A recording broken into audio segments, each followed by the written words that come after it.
A Carlos Benítez, presidente del IDUAR, un organismo como el que planteaba, digamos, que es un proyecto de ordenanza en La Plata, que está en funcionamiento desde hace varios años en la localidad de Moreno. Hola, buenas tardes a todos y a todas. Nosotros habíamos mandado un breve resumen. Ahí está. El resumen es un esquemita muy básico de presentación y al final está propiamente la ordenanza por la cual nos vamos a referir hoy, básicamente. Entonces, por ahí no hay que guiarse tanto. Lo primero es una presentación y al final está la ordenanza. Eso quería contarles. Sería interesante por ahí poder hablar del IDUAR. Es una herramienta política y de gestión que sigue siendo novedad en la provincia de Buenos Aires. A mí me impresiona, ¿no? A medida que pasan los años, por haberse concebido y cómo se concebió, porque la historia de la construcción de un organismo descentralizado que aborde la problemática del hábitat, que aborde la problemática ambiental, que aborde el crecimiento acelerado que tienen nuestras ciudades formal e informalmente.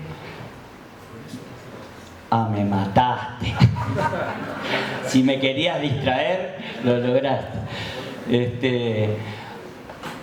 Organismos del Estado también fueron construidos, no nacen de la mente genial ni afiebrada de ningún funcionario, ni intendente, ni gobernador. Nacen de los procesos de las luchas populares. Y me parece interesante marcarlo porque acá se habló mucho de este proceso. Yo llegué más tarde, me perdí a los intendentes, lamentablemente. Pero no sé, recién le veía la cara al Cuervo Molina, que está por ahí atrás, a Rosita Yapura, que son compañeros que vienen de los procesos de asentamiento en el momento del retorno a la democracia, con lo cual los barrios tuvieron que dar con sus dirigentes una enorme pelea para ir construyendo la posibilidad ya no solo de organismos de gestión del hábitat, sino de que el Estado llegue a la cercanía donde ellos estaban, porque La Plata, imagínate, en los fondos de Ituzaingó, de Hurlingham, de Moreno, de Matanza, le quedaba lejos a todo para poder ser intervenidos. Entonces, digo, esos tipos construyeron sus redes de barrio, como los compañeros de la Federación, esos tipos construyeron los consejos de asentamiento, esos tipos construyeron la pelea que después se empieza a expresar en este tipo de organismos, ¿no? Es para mí como muy concreta esa historia, y luego venimos nosotros a gestionar este tipo de herramientas o intentar poner un clave de eso. El IDUAR, como la ley 14449 de acceso justo al hábitat, intenta intervenir en el proceso de la tierra, y son herramientas e instrumentos que a los compañeros que venimos del campo nacional y popular nos permiten ir construyendo desde el Estado la posibilidad de abrirlo para que los demás ingresen. Digo, para mí esta es la clave de lectura. Nuestra ordenanza, de la cual hoy nos invitaron a hablar los compañeros, tiene que ver con esa concepción. Nosotros venimos de un distrito que tiene unos 189, 190 kilómetros cuadrados. Es un distrito pobre del segundo anillo del cordón del conurbano bonaerense. Es un distrito que tiene poca radicación industrial. Habíamos abierto un proceso interesante de construcción de herramientas que nos permitiesen generarlo. Venimos de un distrito donde si estamos más o menos bien contados, vamos a andar entre los 550.000 y 600.000 habitantes. Venimos de un distrito que tiene alrededor de entre 610 y 650 hectáreas ocupadas informalmente. Esto es lo que nosotros conocemos básicamente con los asentamientos. Venimos de un distrito que tiene alrededor de 70.000 personas en esa condición, es decir, estamos arriba casi del 20% de la población del distrito en situación irregular. Por tanto, la política que puede construir un instituto como el nuestro tiene que abordar para nosotros dos cuestiones. Nosotros también tenemos una realidad bastante similar a la de La Plata, donde se ha ido conformando centro urbano muy poderoso, una periferia pobre, muy pobre, diría, pero todavía conservamos algunos sectores que están vinculados al ámbito rural, es decir, todavía conservamos características del periurbano propiamente, donde tenemos productores básicamente de alimentos en situación primaria de producción, pero también tenemos tierra ociosa, tierra disponible, tierra decapitada, por ejemplo, por las grandes ladrilleras que se habían asentado en algún tiempo en esa zona. La más conocida para ustedes es Estefani, seguramente. Por tanto, tenemos tierras muy degradadas y muy decapitadas. En ese marco, nuestra intervención tiene que ver en los últimos tiempos con dos cuestiones centrales. Una, que tiene que ver con la pelea de generación de suelo urbano, es decir, nosotros tenemos una demanda habitacional que en nuestro registro está superando en este momento las 30.000 familias y en un crecimiento acelerado, porque es un crecimiento no solamente de demanda de familias que llegan al distrito, sino que familias del distrito, con el proceso de la crisis económica en la cual nos metieron, se nos caen de los alquileres, se nos caen de las viviendas que podían sostener y van a parar al listado de demanda que nosotros tenemos. Entonces, política de generación de suelo urbano, y el segundo eje, por esta realidad que contaba, tiene que ver con el proceso de la regularización. Es decir, nosotros generar política de hábitat en Moreno es generar procesos de regularización. Es en este segundo marco donde está ubicada esta ordenanza. Y allí cuento el espíritu con el cual nosotros abordamos el proceso de la ordenanza, que después tiene como herramientas concretas. Una tiene que ver que los compañeros que llegamos desde el campo popular a la gestión del Estado no podemos concebir al Estado como algo inerme que aplica legalidades. Es decir, nosotros vinimos a correr la legalidad y este es el primer esfuerzo. Es decir, si no disputamos esa legalidad, nosotros no tenemos ninguna condición de construir un proyecto popular que distribuya la riqueza en este país. Ese es el primer elemento. Digo, porque es cierto que nosotros muchas veces debemos poner en crisis a nuestro mercado inmobiliario y disputarle, y es el gran cuco y enemigo que debemos vencer. Ahora, ustedes no saben lo que son las áreas de planeamiento, las áreas de obras particulares de un distrito, la cabeza de los intendentes intentando desarrollar el negocio porque creyendo que ese negocio va a derramar en algún momento. Entonces, es decir, nuestra disputa tiene que ver también cómo ponemos en crisis las preconcepciones que el Estado tiene en sí mismo sobre la ejecución de políticas de hábitat, políticas de desarrollo urbano, políticas de infraestructura. Y el segundo elemento que para nosotros es central también en esta política, como ideológicamente hablando, es la intervención del Estado no puede generar solamente reformas sobre el suelo. La intervención del Estado no puede solamente generar herramientas de participación. La intervención del Estado tiene que construir políticamente, tiene que construir sujetos. Entonces, nosotros no podemos hablar desde el Consejo del Hábitat local de construir participantes. Nosotros debemos construir sujetos políticos que sean capaces de dar la pelea. Por tanto, desde esta concepción, cuando asumimos la gestión, nos propusimos como herramienta metodológica la construcción de las mesas del hábitat, que es lo que nos permitía abordar no técnicamente el problema de los asentamientos, sino adentro de los asentamientos, construyendo con los vecinos de los asentamientos la respuesta que todos necesitamos, es decir, construyendo el sujeto político. No hay forma de construir una ordenanza que nos permita hacer el Consejo Local de Tierra si no hay sujeto popular constituido. A eso se lo lleva puesto la técnica, a eso se lo lleva puesto la legalidad, a eso se lo lleva puesto el mercado.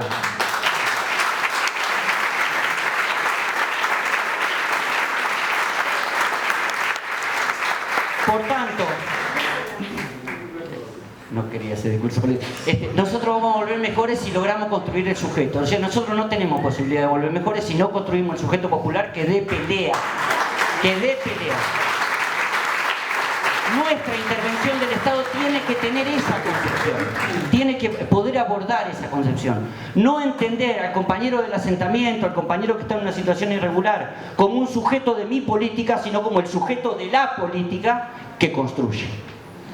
Entonces, desde ahí, la excusa de las mesas del hábitat nos permitió intervenir. Yo sigo viendo cara, la veo a mi compañera Miriam de Negri, que es la responsable del área. Yo no puedo dejar de decir que esos compañeros, con 2 mangos que corren el Estado, se cargan al hombro todos los días esta política. El otro elemento que a mí me parece como importante y central marcar, para después hablar concretamente del tema de la ordenanza, tiene que ver con que nosotros no tenemos un mango.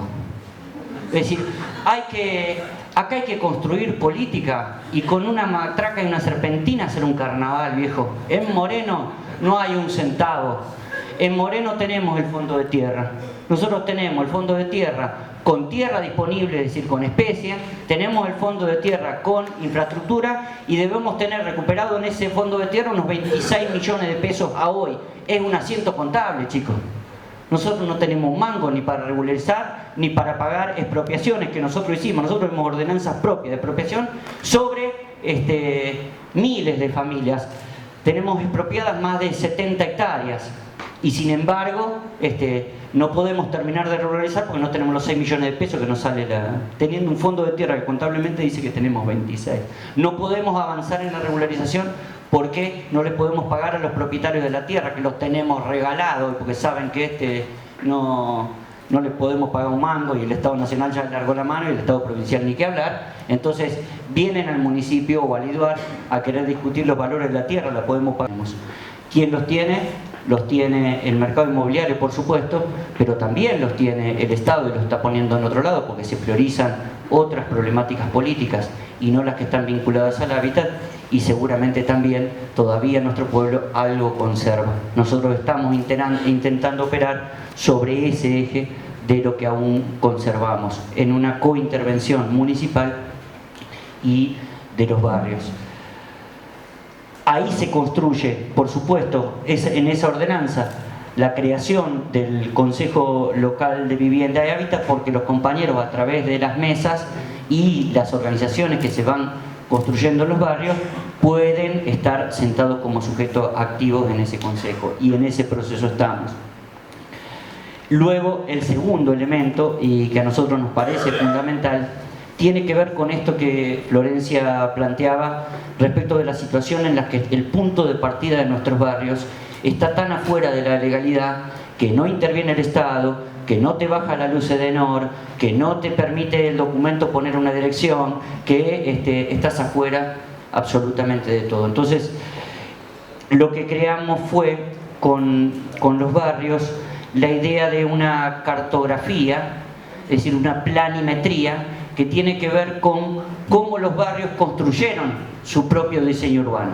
Es decir, cómo el Estado reconoce ese barrio que los vecinos construyeron.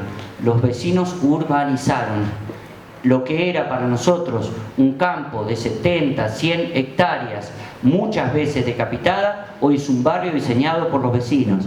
Quizá no cumple el 8912, es probable que no cumpla el 8912, pero tiene sus espacios de recreación, tiene sus equipamientos deportivos, tiene un ancho de calle necesario para que las familias puedan circular. A veces no son los 15, a veces no son los 7,5 a la línea municipal, a veces son lo que nosotros llamamos pasajes, pero los vecinos diseñaron un barrio que les permitiera dar respuesta a la necesidad que ellos debían cubrir. Por tanto, han construido desarrollo urbano. Ese desarrollo urbano, a los cuales los vecinos les llevaron la luz, les llevaron el agua, le arreglan la calle, hacen la zanja pala, juntan la guita, nosotros decíamos que debíamos reconocerlo.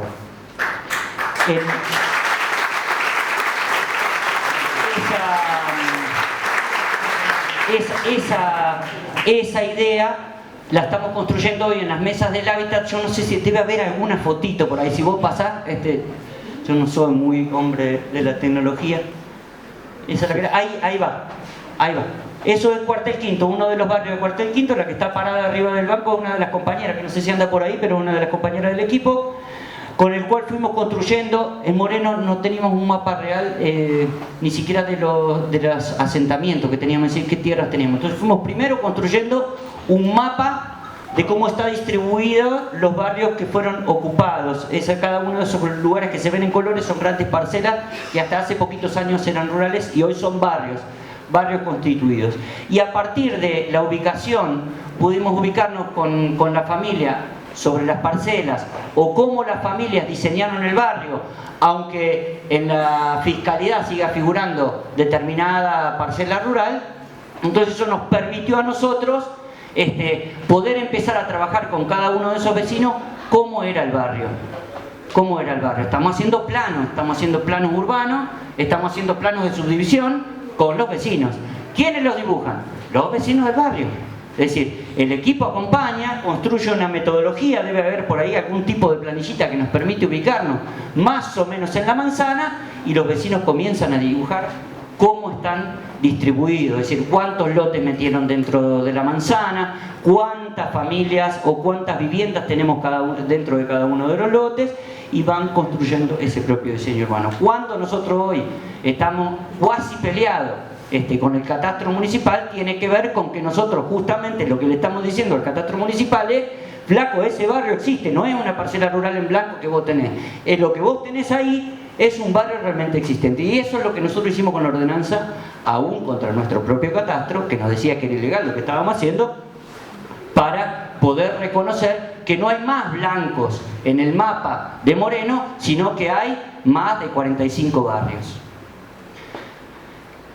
El otro elemento que nos permite eso es: si yo puedo identificar el barrio, puedo identificar la manzana, puedo identificar los lotes, puedo construir una dirección, que es lo que hace la gente cuando le pone nombre a las calles, aunque ese nombre no figure en ningún lado. En todos los asentamientos nuestros hay un nombre de calle. ¿Me expreso? Entonces, bueno, bien que nuestro catastro se ve obligado a reconocer el nombre de esa calle que la gente le puso. Porque nosotros todavía tenemos ordenanzas que siguen diciendo que para poder ponerte un nombre en una calle, vos no tenés que tener menos de 10 años muertos. Perdón, pero yo también vengo del legislativo, y entonces eso lo he sufrido cotidianamente cuando los vecinos tiran un nombre. Emiliana, ¿cómo era Miriam, la de la Villanueva? Se llama Emiliana, es una bebé que se murió en el momento de la toma. ¿Cómo se llama la cuadra? Emiliana. Entonces, nos permite generar, a nosotros nos permite generar direcciones en los asentamientos. Si tenemos las direcciones, nosotros podemos ir a pelearnos con el ENOR, porque el ENOR, uno de los problemas que nos dice es que no te puede bajar porque no tiene dónde bajarte. Entonces, si nosotros podemos generar, nos podemos ir a pelear con el ENOR. Ahora nos vamos a pelear con AISA. A APSA ya la logramos echar, les juro que la logramos echar. Ahora tenemos AISA, no sabemos si es mejor. Nosotros vamos ahora podemos ir a pelear el agua. Podemos ir a pelear el agua. O los barrios van a estar en condiciones de ir a pelear el agua. Por supuesto, compañera cortadora de ruta, uno sabe cómo esto se hace. Se hace en la mesa de diálogo, pero se hace con los compañeros cortando la ruta 24.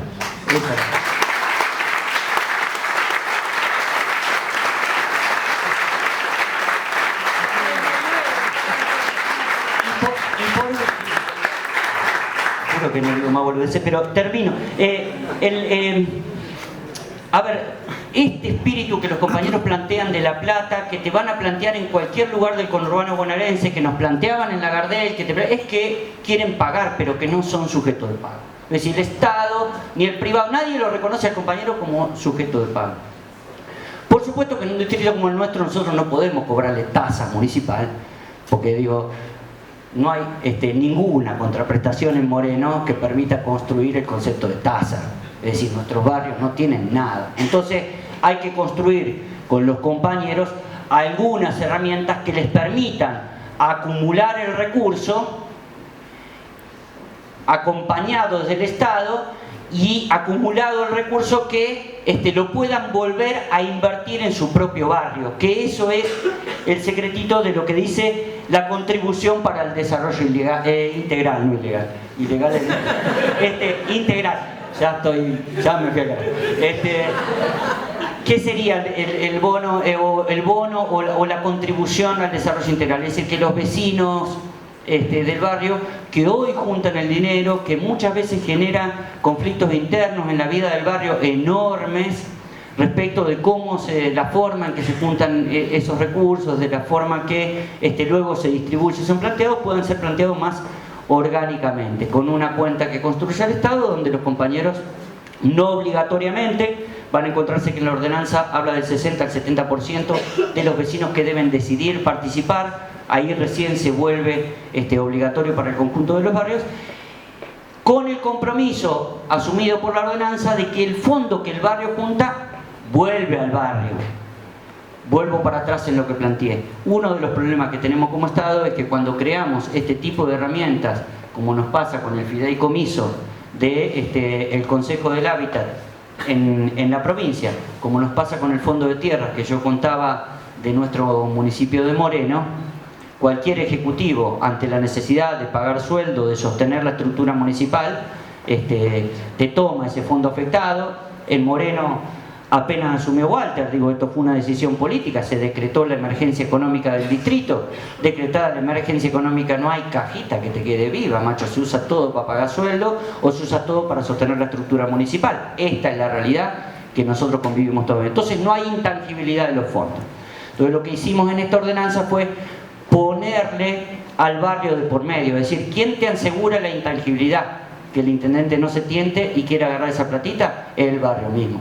Vas a tener problema ahí, no problema con el IDUAR, que es el administrador de los 26 millones de pesos, o Carlitos Benítez, que de última es un secretario del intendente.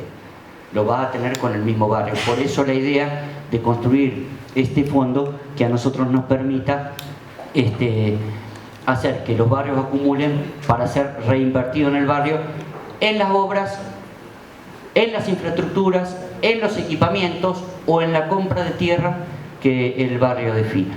Por tanto, nosotros avanzamos con esta humilde ordenanza desde este humilde distrito que es Moreno, con una herramienta que intenta bajar a realidades concretas un conjunto de utilización de herramientas que a nosotros nos permite la 14449, empujar la legalidad existente para que podamos caber todos y construir organización popular, que es la que a nosotros nos va a permitir, creemos profundamente, aspirar a un país mejor, y no solamente a la vuelta de Cristina, sino a la construcción de un poder popular que dé vuelta a la tortilla en este país. Muchísimas gracias.